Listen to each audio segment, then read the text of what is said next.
Crime branch ഈ ശബരിമല സ്വർണ്ണപ്പള്ളി വിഷയത്തിൽ crime branch കേസെടുത്തിട്ടുണ്ട്. 2019 ആ ഭരണസമിതി കൂടി ഉൾപ്പെടുത്തിയാണ് കേസെടുത്തിട്ടുള്ളത്. മെമ്പർമാരടക്കമുള്ള ആളുകൾ പ്രതി ഇറക്കപ്പെട്ടിട്ടുണ്ട്.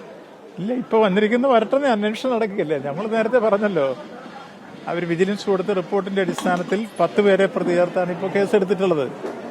അതിൽ പ്രധാനപ്പെട്ട ആളുകളൊക്കെ തന്നെ ഉണ്ണികൃഷ്ണൻ പോറ്റി 1-ാം പ്രതിയായിട്ടാണ് ഇന്നലെ നമ്മൾ മാധ്യമങ്ങളിൽ കണ്ടത്. ആ എഫ്ഐആറിൽ ആരൊക്കെ വരുന്നതെന്നൊക്കെ നമുക്ക് പരിശോധിച്ചിട്ട് അതിൻ്റെ ഒരു അന്വേഷണം നടക്കട്ടെ. 6 ആഴ്ചയ്ക്കകം റിപ്പോർട്ട് കൊടുക്കണമെന്നാണ് ബഹുമാനപ്പെട്ട കോടതി പറഞ്ഞിരിക്കുന്നത്. അപ്പം നമുക്ക് കൃത്യമായി 6 ആഴ്ചയ്ക്കുള്ളിൽ മുഴുവൻ കാര്യങ്ങളും വെളി വരും. അന്നേരം നമുക്ക് ഈ കാര്യത്തെക്കുറിച്ച് വിശദമായി സംസാരിക്കാം. അതെല്ലാം വെളിയിൽ വരണമെന്നാണ് ഗവൺമെന്റ് നിലപാട്. നേരത്തെ ഇതെല്ലാം ഞാൻ പറഞ്ഞതാണ്, ആവർത്തിക്കുന്നില്ല. പിന്നെ നിശ്ചയമായി അതല്ലേ SIT അന്വേഷിച്ച് പ്രതികളായി കൊണ്ടുവരുന്ന കൃത്യമായി ആരായിരുന്നാലും X or Y എന്നാണ് ഞാൻ അന്ന് തന്നെ പറഞ്ഞത്.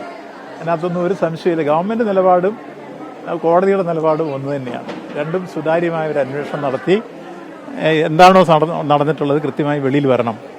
അതിലിപ്പോൾ നമ്മളിപ്പോൾ വാർത്ത കണ്ടതും ഇന്നലെ FIR എടുത്തതും കണ്ടപ്പോൾ 1-ാം പ്രതി ഉണ്ണികൃഷ്ണൻ പോറ്റിയാണെന്നും അയാളാണ് എൻ്റെ ആദ്യത്തെ പരാതിക്കാരൻ, കാണാനില്ലെന്ന് പറഞ്ഞവനും അവൻ്റെ വീട്ടിൽ നിന്ന് തന്നെ സാധനം കണ്ടെടുക്കുകയും ചെയ്ത് എല്ലാം നമ്മൾ കണ്ടു.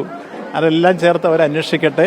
നല്ല സമർത്ഥരായിട്ടുള്ള ഓഫീസർമാരെയാണ് ഇപ്പോൾ ആ ടീമിൽ പെടുത്തിയിട്ടുള്ളത്. ആ അന്വേഷണ റിപ്പോർട്ട് വരുമ്പോൾ നമുക്ക് കൃത്യമായി കാര്യങ്ങൾ മനസ്സിലാക്കാം. അതിനുശേഷം നമുക്ക് ഓരോന്നോരോന്നായി വിശകലനം ചെയ്യാം.